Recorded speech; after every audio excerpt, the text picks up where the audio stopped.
What's up, guys? Welcome back. It's me, it's Lucas, produceperform.com. Come out with another video. This one's going to be very cool. It's very overlooked. Most people don't think to do this type of thing, especially whenever you're first starting to learn to mix. But this is something that I feel like really sets a mix apart, especially near the end. So this is something that I always finish doing my mix with, pretty much no matter what mix I'm doing. It doesn't really matter which one it is. And so I'm super stoked for you to learn this because I think it'll be a game changer for a lot of you. And yeah, I think it'd be awesome. But first and foremost, down below, 5-part framework to getting professional sounding live recordings. Absolutely free. Pick it up. Just click on the link below. Cool. All right, ready to dive in? Let me take a drink of this. Also, if you guys have never had this energy drink, this is by far my favorite. If you drink energy drinks, like, I don't actually think I really drink any other ones anymore. That's the one. Okay, so today, we're going to talk about automation. Now, don't click off yet if you're like, I already know about automation. I already use it. I'm gonna throw a different wrench at you. So I know a lot of people, yes, you can automate the effects down whenever they're too loud or in certain spots, or yes, you can bump up the whole track a dB or half a dB in a chorus to make it sound bigger. But I don't really do a lot of that. I try to avoid that because I don't really think that, I don't feel like that adds dynamics. And so whenever you're listening to a mix, you're like, man, it's so dynamic. It sounds so big. And it sounds so loud. How do they get it to do all of that? Because, you guys have probably seen in some of my videos, and if you haven't, check it out, to where I am like compressing like 10 dB on some stuff, right? Or more. And we're actually losing dynamic range. We're actually making the dynamic range smaller. And so it kind of makes the sound more static. It's like it's at one level, where that's what kind of the goal of compression is, to get it to be one level the entire time, so it's not so sporadic, because no performer is perfect, and nor will they ever be. So that's why we use compression, is to get it to sound consistent across the board. But when you do that to everything, whenever you compress everything and you put limiters on certain things, you start to lose the feel of the song, and that sucks, especially pertaining to worship music, because we want people to feel the presence of God. We want people to get into that state where they can start talking to Him and start listening to Him, whatever they need in that moment. And so if you create a mix that is like very compressed and static sounding the entire time, it won't be as easy. And obviously most people, they aren't even conscious of this. Like, we're the type of people that know and understand this type of stuff. They don't understand audio. They can tell you something feels off about it, but they don't know what. And so this is a big deal. And it's like micro automation, and it's just little things that add up to make a difference. So it's like, whenever you're EQing a bunch of tracks, you're EQing individual tracks. You've seen me do this, and it all adds up. It all adds up. It's like maybe you made a 2 dB cut or a 2 dB boost on this channel, but then when you did that, it made the kick drum sound better because you got rid of conflicting frequencies, or the vocal sounded better because you got rid of a frequency in a guitar, and now it stands out and it's awesome. So this is similar, because we're not going to do anything crazy here. But when you do all these little things, it almost makes you feel a part of the song, because you are a part of the song. You're making decisions that are going to add dynamic range, that are going to make people feel something, that are going to make the chorus impact harder, or the verse feel better, or something. So just let me show you. I'm going to give you guys a few examples, and then you just run the race with this, because it's like never ending. Like, you can do so many cool things with micro automation. So let's dive in. Okay, so this song, I think I've had it on the channel a couple times, but just to give you guys a listen to it, we're just gonna come here. I think this is like the bridge part. This is Isn't He? It's a Cedar Session song.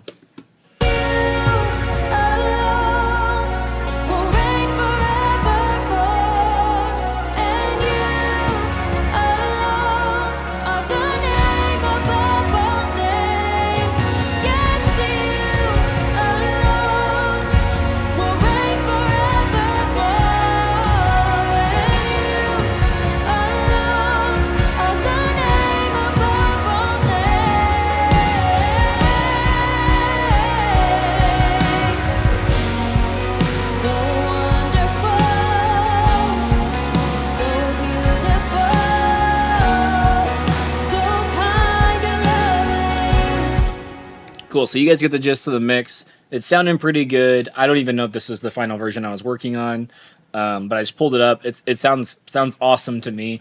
There's no automation right now on this track at all, but I'm just going to give you a couple of cool examples of what I like to do. So right here, there's a little drum build.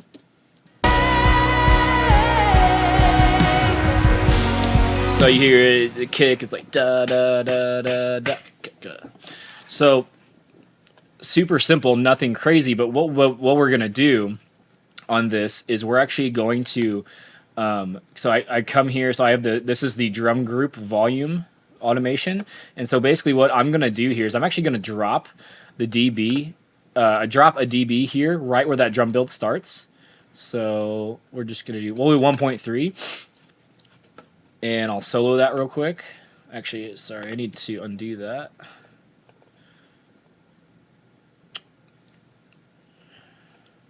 And yeah, there we go. This needs to come down. Let's try 2 dB. See how that sounds.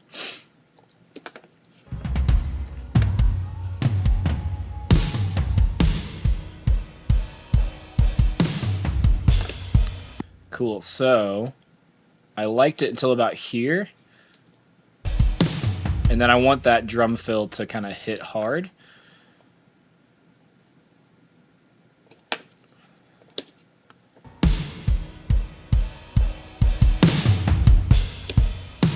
So super simple, nothing crazy, like I said, but basically we're just going to drop it down there, and so the drums are going to come down and then build back up, and then we're going to have that snare and those tom hits kind of hit a little bit harder there. And you know what? You can get even more intricate. You can go onto each channel. I might actually go into the tom triggers and boost them up a little bit on those hits. But let's listen to in context with the mix. What you're gonna get used to the drums at this certain level, and then all of a sudden they're gonna drop 2 dB and build back up, and then that's going to add a space to add a little bit of tension to then on the chorus just opens up more.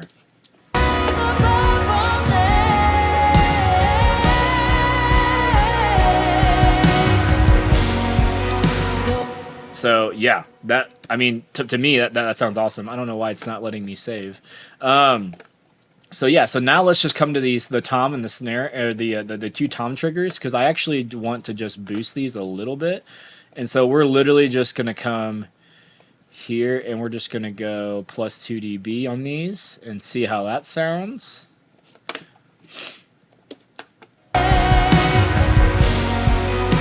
Yep, and then on the downbeat of the chorus, I'm gonna make sure I'm gonna hit this snare trigger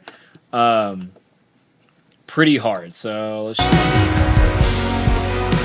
right here, which I don't know why that's off, but right here, this is where is the downbeat of the chorus there on that kick, and so this just gonna go here. We're just gonna bump this up probably about another 2 dB, see how that feels. And basically that's just going to create a dividing line of like we're in the chorus, like big hit, and you can always add like a you know a bass drop or something like that there. But I like to sometimes do both. So super subtle, but if you listen close enough, that kick is just a little bit louder than the other ones.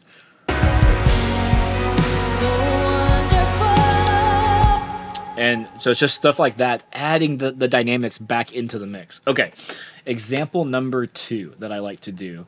Let's come to the vocal here. Where am I at? Here we go.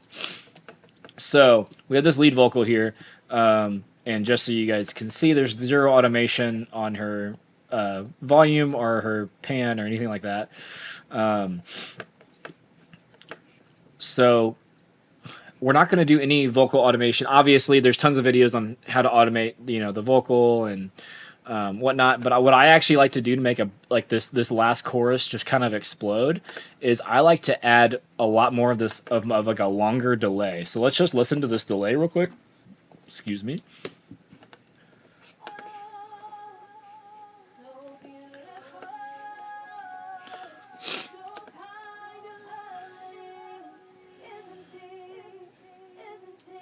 So that's the vibe that we got. We're using an Echo Boy Jr.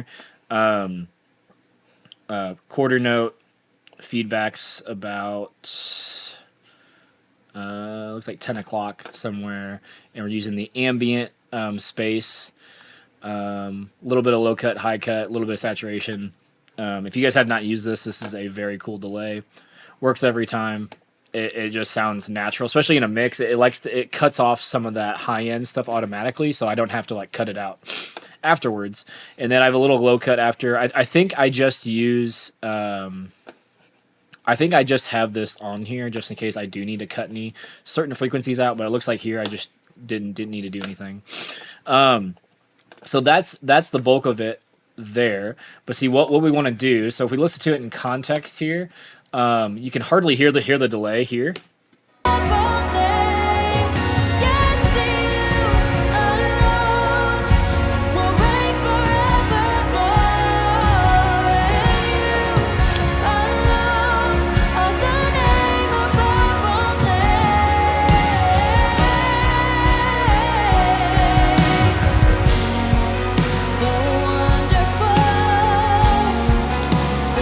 So we got there. It sounds good here, you know what I mean? But when we get to this chorus, we want it kind of just to widen. We want it to be a little bit bigger. So what we're going to do is we're just going to bump this up. I'm going to try 5 dB here and see how that sounds.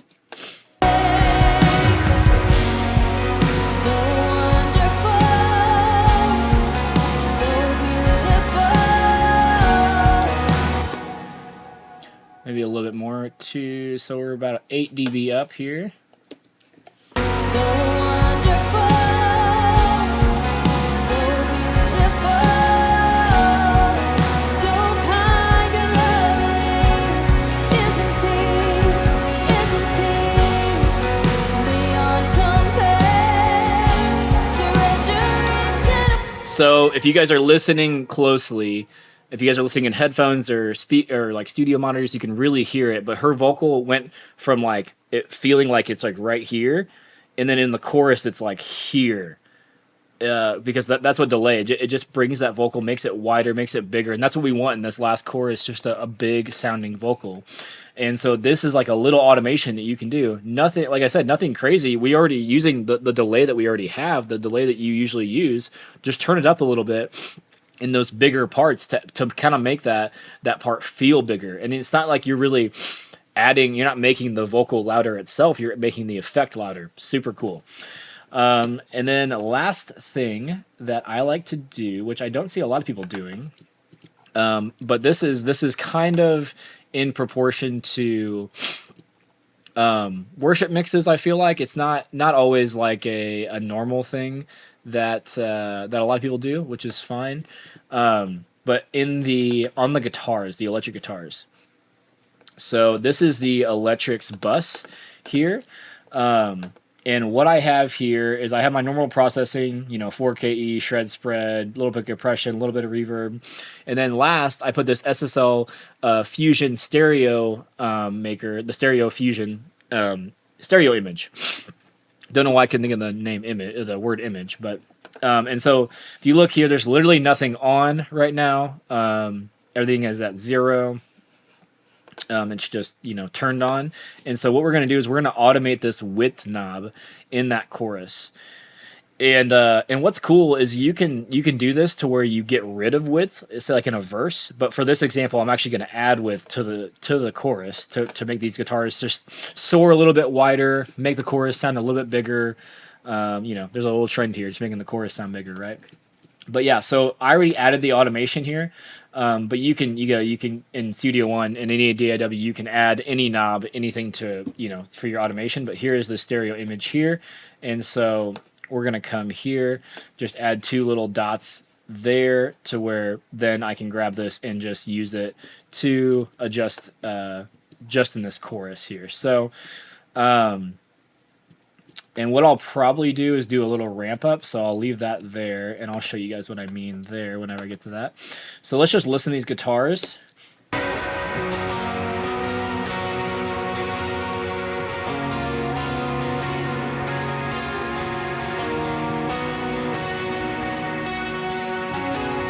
Cool, so they sound great already. I love it when I get great sounding guitars already. What we're going to do, though, is I'm just going to bring this up and kind of see how it feels. So we'll put this here and we'll hit play.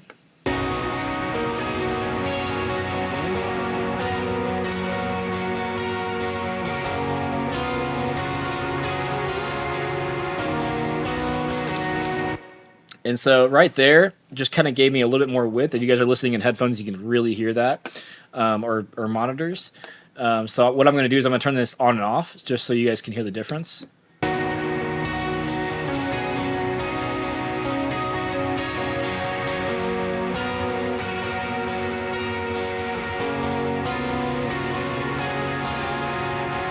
So again, it's super, super subtle. But when we get into this chorus then, see, here's the downbeat there. So we're going to do this. We're going to have it ramp up a little bit. And so I can pull, oh, that's the wrong one. The guitar one here. And so you guys can watch this width knob. See if I change it to here on the timeline, we're at 0. And so now just listen to the electrics and listen to how it expands the chorus whenever we do this just simple automation.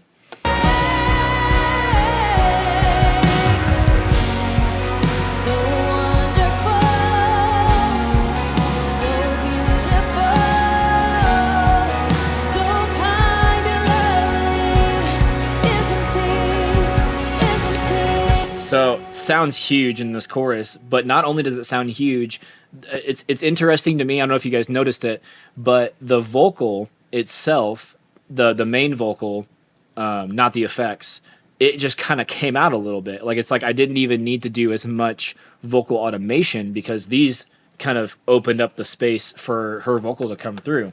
So I'm actually gonna boost this electric here in volume.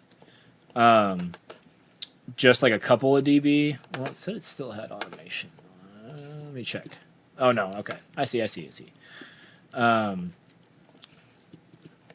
So I'm gonna boost this vocal up just a couple of dB, or the electrics up a couple of dB, just so you can actually hear the effect a little bit more. So we'll come back a little bit.